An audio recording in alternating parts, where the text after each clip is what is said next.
of the help we all need just to compete in the game of life. Some of us take steroids for the gym, a little blue pill in the bedroom, and for the mirror, all those hair loss drugs. And a lot of people say that some of these guys who use performance-enhancing drugs put up Hall of Fame numbers before they chose to use. Worldwide demand for the drug dexamethasone is surging. Researchers found that the steroid can make coronavirus, in its worst cases, considerably less. Three Kids released a report saying last year, 7% of teenagers said they had taken steroids at least once in their lifetime. And look, 11% used human growth hormone. अस्सलामुअलैकुम दोस्तों, एक नाम जो आजकल बहुत आम हो गया है और आपने भी कभी कहीं ना कहीं वो नाम ज़रूर सुना होगा और सोचा होगा कि आखिर ये होता क्या है। जी हाँ, मैं बात कर रहा हूँ स्टीरॉयड्स के बारे में, जिसका आज बॉडी बनाने और मसल मास बढ़ाने के लिए बॉडी बिल्डर अंधाधुंध इस्तेमाल कर रहे हैं। लेकिन प्रॉब्लम तब होती है जब एक टीनेजर बॉडी बिल्डर बनने का ख्वाब लेकर जिम जाता है और जिम का ट्रेनर या फिर कोई दोस्त उसे स्टीरॉयड्स के ना ख़त्म होने वाले दलदल में धकेल देता है। लेकिन ये स्टीरॉयड्स होते क्या हैं और कैसे ये बॉडी बनाने में मदद करते हैं, और अगर ये इतने डेंजरस हैं तो लोग इन्हें यूज़ ही क्यों करते हैं, इन्हें गवर्नमेंट बैन क्यों नहीं कर देती। इन्हीं सब सवालों के जवाब सिंपल वे में जानेंगे आज की इस वीडियो में। स्टीरॉयड्स और कुछ नहीं, हार्मोन्स होते हैं जो हमारी बॉडी प्रोड्यूस करती है मुख्तलिफ फंक्शन को परफॉर्म करने के लिए। फॉर एग्ज़ाम्पल, हमारे टेस्टिकल्स एक हार्मोन बनाते हैं जिसका नाम है टेस्टोस्टेरोन, और ये एक स्टीरॉयड है जो कि मेज़ में आवाज़ को बारी करना, फेस और बाकी जगहों पर बाल उगाना, मसल मास बिल्ड करना और सेक्सुअल डिज़ायर्स पैदा करने जैसे ज़रूरी काम सरअंजाम देता है, और ये फीमेल्स में भी थोड़ी मिकदार में पाया जाता है। स्टीरॉयड्स का इस्तेमाल कोई नया नहीं है। पुराने ज़माने में लोग जानवरों के टेस्टिकल्स खा लेते थे। उनका मानना था कि टेस्टिकल से उन्हें ताकत मिलती है, लेकिन उन्हें ये नहीं पता था कि ये ताकत उन्हें टेस्टोस्टेरोन की वजह से मिलती है। मॉडर्न ज़माने में साल 1935 में पहली दफ़ा एक जर्मन साइंटिस्ट ने इंसानी यूरन से अलग करके टेस्टोस्टेरोन बनाया। ये एक बहुत बड़ी कामयाबी थी। इसके बाद इसका यूज़ टेस्टोस्टेरोन की कमी को पूरा करने और कमज़ोर लोगों को ताकतवर बनाने में और दूसरे मेडिकल प्रोसीजर्स में किया जाने लगा।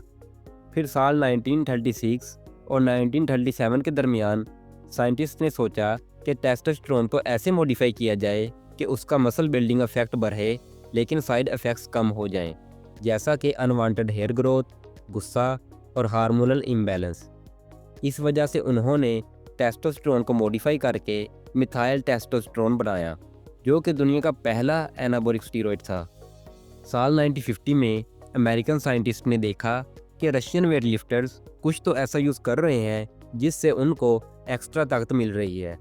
तो उन्होंने इंक्वायरी की और पता लगाया कि रशियन वेट लिफ्टर्स ने स्टीरॉयड्स के इंजेक्शन लिए हैं, जिससे उनकी परफॉर्मेंस कई गुना बढ़ गई है। तो उन्होंने अमेरिका में वापस आकर डायनाबॉल बनाया, जो कि पहला अमेरिकन एनाबॉलिक स्टीरॉयड था, और ये आज तक सबसे ज़्यादा यूज़ होने वाला और पॉपुलर स्टीरॉयड है।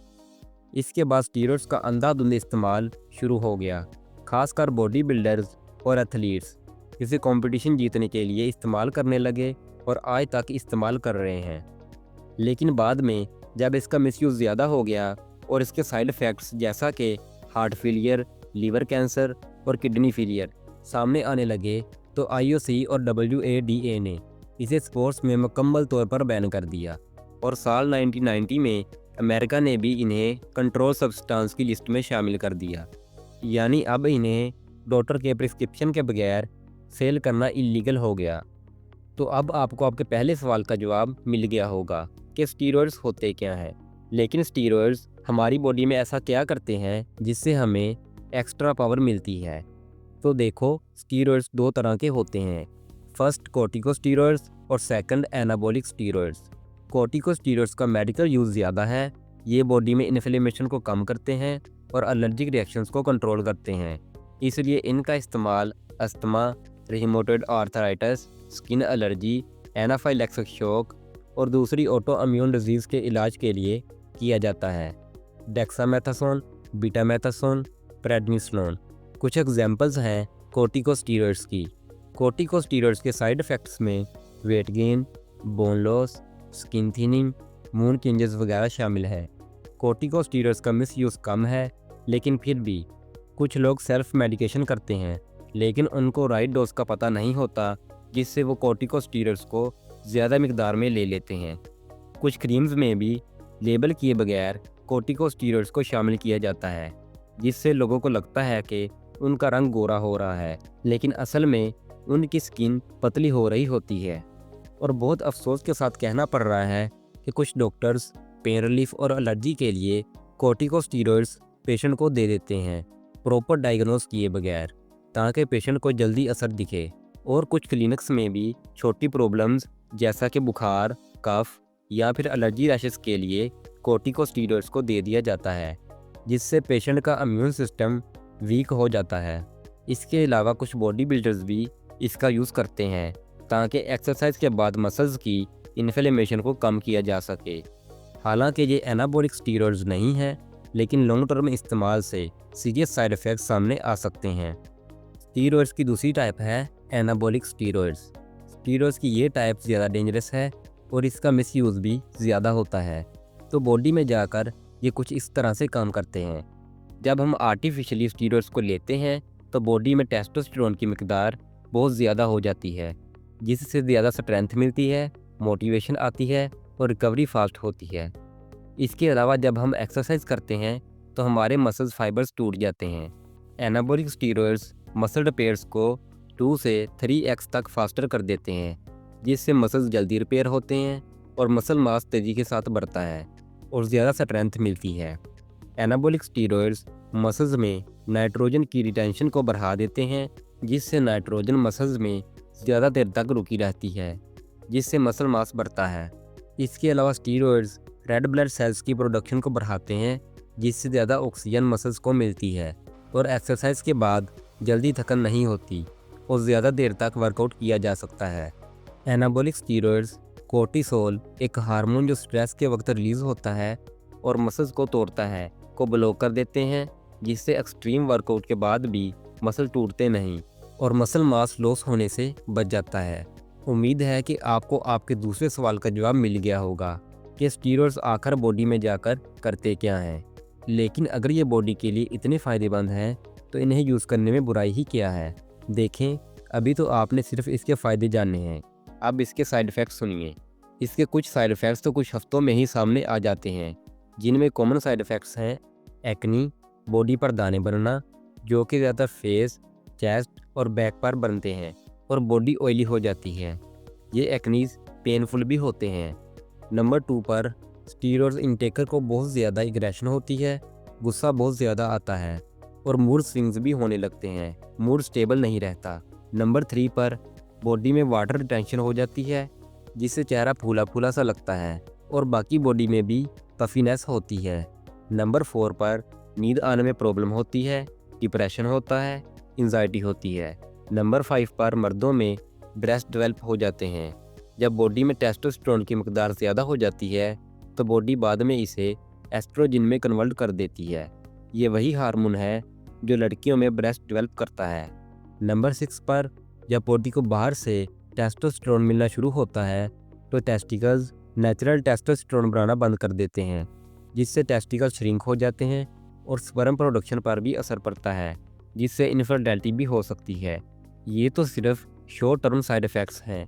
लॉन्ग टर्म में नंबर 1 पर heart failure, steroids bad cholesterol को बढ़ाता है और गुड कोलेस्ट्रॉल को कम करता है, जिससे हार्ट अटैक होने के चांसेस बढ़ जाते हैं। नंबर 2 पर लीवर डैमेज हो सकता है। जब स्टीरॉइड्स को ओरली लिया जाता है तो वह लीवर में जाते हैं, जिससे लीवर में ट्यूमर्स बन सकते हैं और लीवर फेलियर भी हो सकता है। नंबर 3 पर इनफर्टिलिटी, स्पर्म काउंट 0 तक गिर सकता है, जिससे रिप्रोडक्शन करने की सलाहियत ख़त्म हो सकती है। नंबर 4 पर किडनी फेलियर हो सकता है। स्टीरॉइड से किडनी पर ओवरलोड पड़ता है, जिससे किडनीज डैमेज हो सकती हैं। नंबर 5 पर बालों का गिरना, डिप्रेशन, एंजाइटी, अग्रेशन, यहाँ तक कि सुसाइड अटैम्प्ट्स भी शामिल हैं और इससे इम्यून सिस्टम कमज़ोर हो सकता है और टीन एजर्स की हाइट भी रुक सकती है। इसके अलावा लड़कियों में मेल करैक्टरिस्टिक्स डेवलप हो सकती हैं, जैसे आवाज़ भारी होना और चेहरे और बाकी बॉडी पर बाल वगैरह आना। एनाबॉलिक स्टीरॉइड्स का सबसे बड़ा नुकसान है इसकी डिपेंडेंसी। लोग इसके एडिक्ट हो जाते हैं और चाह कर भी इसका इस्तेमाल छोड़ नहीं पाते।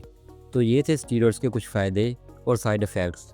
तो सवाल आता है कि जब इनके इतने साइड इफ़ेक्ट्स हैं तो बॉडी बिल्डर्स इन्हें यूज़ ही क्यों करते हैं? तो इसका जवाब है वो इन्हें साइकिल्स में यूज़ करते हैं, जिन्हें स्टीरॉयड साइकिल्स कहा जाता है। और प्रोफेशनल बॉडी बिल्डर्स बॉडी में होने वाले हर चेंज को मॉनिटर कर रहे होते हैं, जिससे वक्ती तौर पर तो वो कंपटीशन जीत लेते हैं और साइड इफ़ेक्ट्स से बच जाते हैं, लेकिन कुछ सालों बाद उन्हें हार्ट फेलियर जैसे सीरियस साइड इफ़ेक्ट्स का सामना करना पड़ता है। लेकिन आज का टीनेजर सोशल मीडिया और रील से घिरा हुआ है। इन प्लेटफॉर्म्स पर परफेक्ट बॉडी का एक अनरियलिस्टिक स्टैंडर्ड प्रमोट किया जाता है। Six pack abs, wide chest, veins popping muscles और ख़ासकर बॉडी ट्रांसफॉर्म वाली वीडियोस देखकर आज का टीनेजर सोचता है कि अगर मैं ऐसा नहीं दिखता तो मैं अनअट्रैक्टिव हूँ। इस साइकोलॉजिकल प्रेशर के नतीजे में वो परफेक्ट बॉडी बनाने के लिए स्टीरॉयड्स की तरफ चला जाता है। इसके अलावा कुछ जिम ट्रेनर्स भी अंडरग्राउंड स्टीरॉयड्स बेचते हैं, जिससे वो जिम आने वाले लड़कों को स्टीरॉयड्स का कोई साइड इफ़ेक्ट नहीं है या सिर्फ 1 या 2 साइकिल्स में बॉडी बन जाएगी कहकर अपने जाल में फंसा लेते हैं। आजकल के नौजवानों को हर चीज़ फास्ट चाहिए।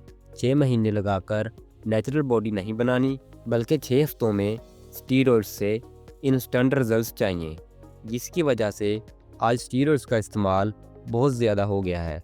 इसके अलावा पाकिस्तान, इंडिया, बांग्लादेश जैसे कंट्रीज़ में कई जगहों पर स्टीरॉयड्स बिना प्रिस्क्रिप्शन के भी मिल जाते हैं। सोशल मीडिया प्लेटफॉर्म्स पे भी स्टीरॉयड्स को बेचा जाता है, जिनकी डोज, क्वालिटी और प्योरिटी क्लियर नहीं होती, और लोग ये चीप क्वालिटी स्टीरॉयड्स लेकर बॉडी बनाने की कोशिश करते हैं, जिससे वो अपनी हेल्थ को रिस्क में डाल लेते हैं। तो फिर एक स्टीरॉयड के साइड इफ़ेक्ट से बचने के लिए दूसरा स्टीरॉयड लेते हैं और उसके साइड इफ़ेक्ट से बचने के लिए और ड्रग्स का इस्तेमाल करते हैं। इसलिए मैंने स्टीरॉयड्स के इस्तेमाल को ना ख़त्म होने वाला दलदल बोला था। तो सवाल आता है कि गवर्नमेंट एनाबॉलिक स्टीरॉयड्स को मुकम्मल तौर पर बैन क्यों नहीं कर देती? तो देखो दोस्तों, अब तक हमने एनाबॉलिक स्टीरॉयड्स के बारे में जो भी जाना वो इसका मिसयूज़ था।